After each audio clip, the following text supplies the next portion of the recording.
Hey guys, hope you're all well. Following yesterday's video, I got a couple of comments that I think might have been a bit misconstrued. So I just wanted to clear up any confusion. For 1 second, not for 1 second, am I suggesting that HRT isn't a massively important part of my transition. So I hope nobody sort of took offence at what I was saying, because obviously it is a huge thing for me. And it is a big moment in a lot of people's lives, and it can massively help with things like dysphoria, and indeed with sort of physical changes. So I thought what I'd do today, rather than sort of going on a downer about it, I thought I'd try and spend some time just giving some practical is not the right word, giving some real insight into what I've experienced on HRT over the last 6 months since I started. Okay, so here we go. So I think the first thing is the build-up. Always start with the build-up. And that was what I was getting at yesterday, is the build-up was massive. I mean, huge. That it was so many questions. And that's part of the reason I'm doing this, because I think that there was a lot of those questions that I was concerned about. Oh my God, what happens if I've suddenly got boobs? Or what happens if I can't control my emotional state and I'm in a complete and utter mess? There's the pressure, I suppose, of sort of, this seems like the next logical step in what I'm going through. And the pressure of, do I have to pass some sort of test to get that right? Well, short answer is no. There's not, for me anyway, sorry, this is just my opinion, but for me, there wasn't really a test to pass. It was very much, listen, do you understand what you're doing? And, is it the right thing for me? And, the answer to both of those questions was a unresounding yes. I had a doctor explain it to me. I won't say who, but I did have a doctor explain it to me in quite simple terms. He said, well, imagine you've got a petrol car and it works. It's got a perfectly normal engine, might be a little less tidy than you'd like, but you're trying to run it on the wrong fuel. You're trying to run it on a diesel fuel. And that sort of made quite a lot of sense to me. There wasn't anything wrong with me, but the chemistry inside my body wasn't concurrent with the way that I am, with who I am. And that leads to, or in my case led to, some very uncomfortable problems. So the preamble, mostly it's a few forms and sort of committing to understanding that you actually know what you're going to be doing. Anyway, next bit.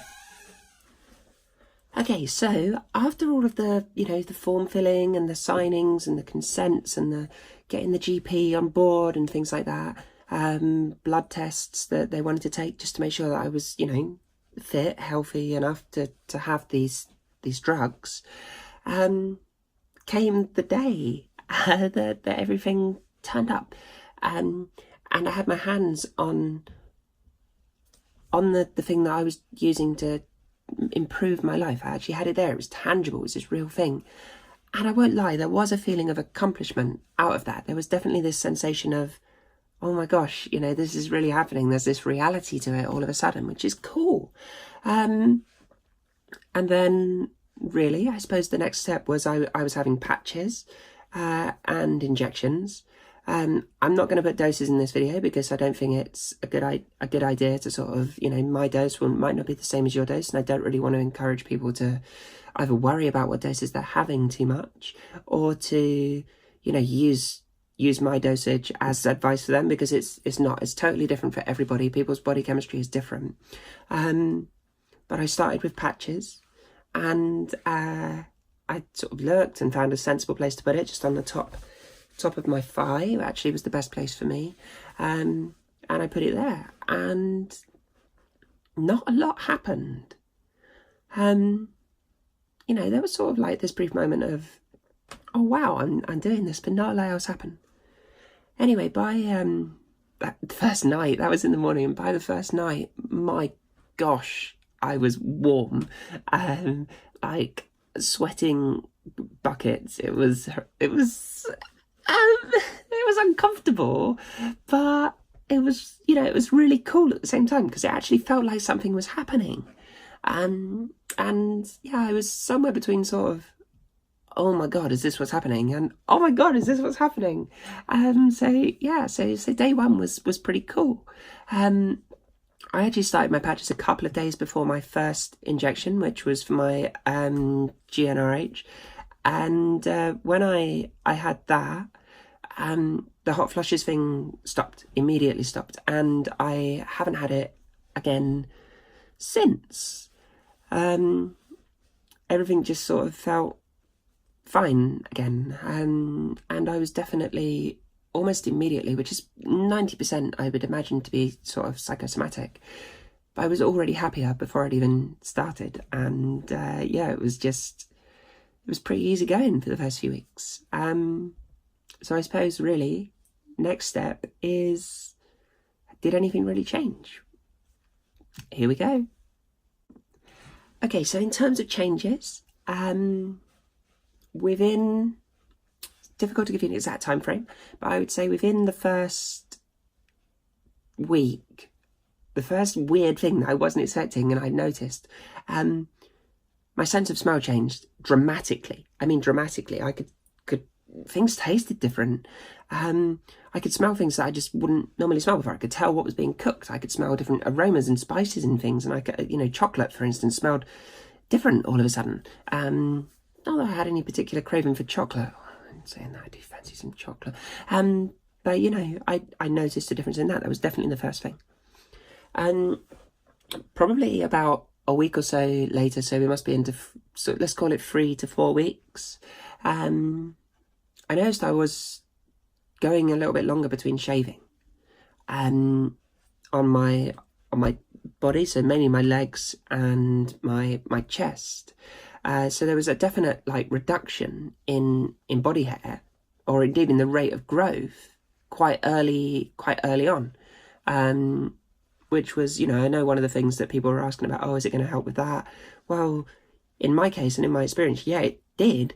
And surprisingly quickly, actually. Must have been, yeah, at least a month. But when I started to notice some mild, and I mean very, very mild discomfort, I'm not even going to use the word pain, discomfort in my nipples, behind my nipples, more to the point, they're actually on the nipple, like behind it. And that was, you know, that was interesting, because it was like, oh wow, a physical, real sort of tangible physical changes are happening. So yeah, I mean, first month for me, sense of smell was almost immediate, which was, it might be psychosomatic, but definitely almost immediate, like within a couple of days.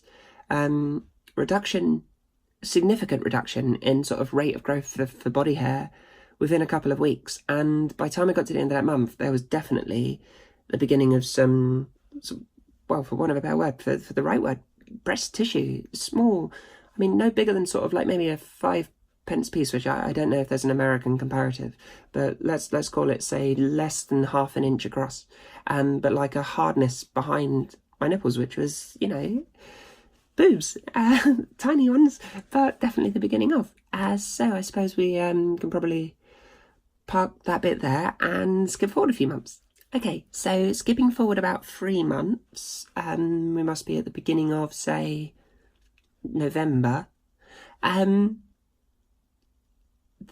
was definitely more in terms of this breast development behind my nipples.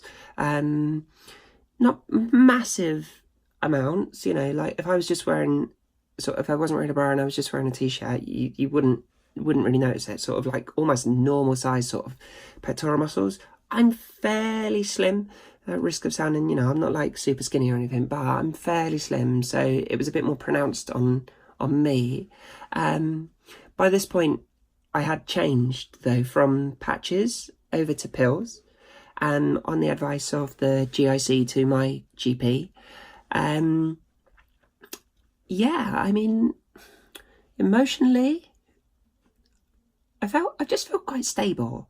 I've never really felt particularly unstable on hormones, you know, like, yeah, I mean, I was always quite an emotional person. Like, I found myself crying at a sort of, music's always been a big one for me. Like, some songs just really hit me.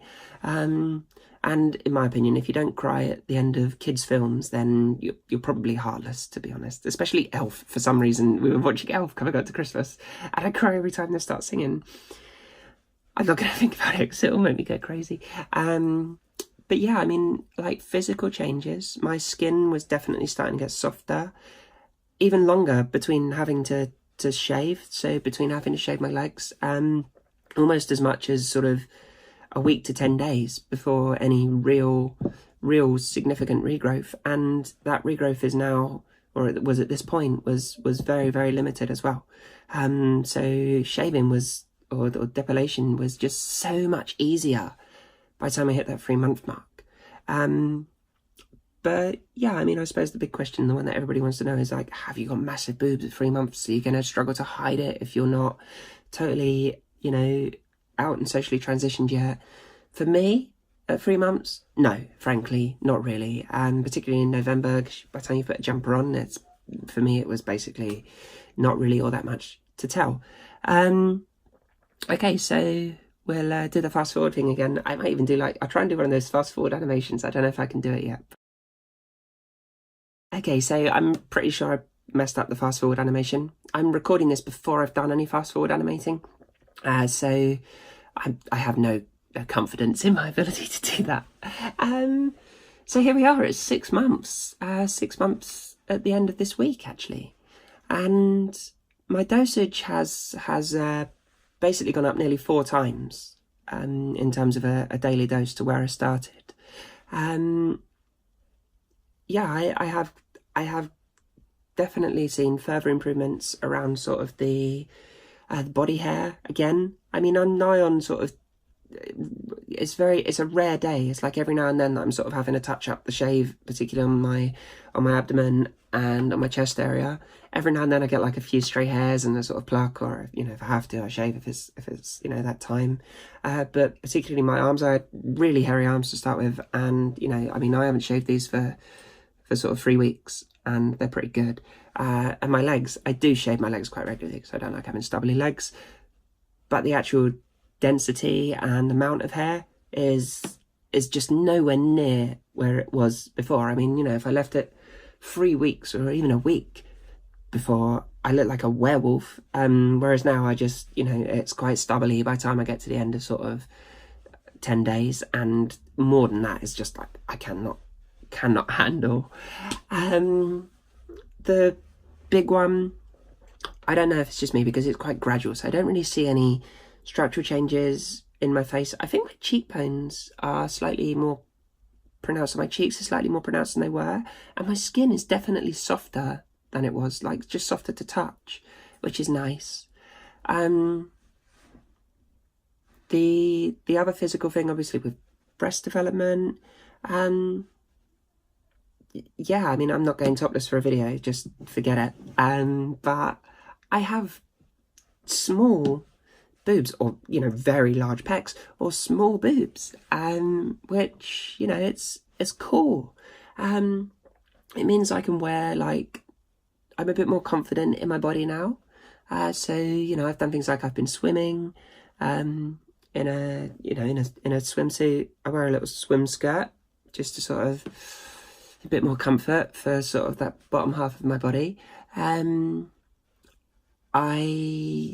wear just a normal sports bra when I go to the gym, and I don't feel particularly uncomfortable, again, because of my shape and, you know, because of my physical size. I don't expect to have like great big boobs, and I've got rather small ones, but I'm really happy with them.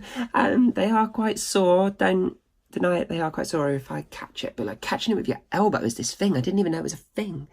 But catching your boob with your elbow, or like pulling something over it when you're getting dressed, is like, ow! It's so excruciating, but my God, you feel it.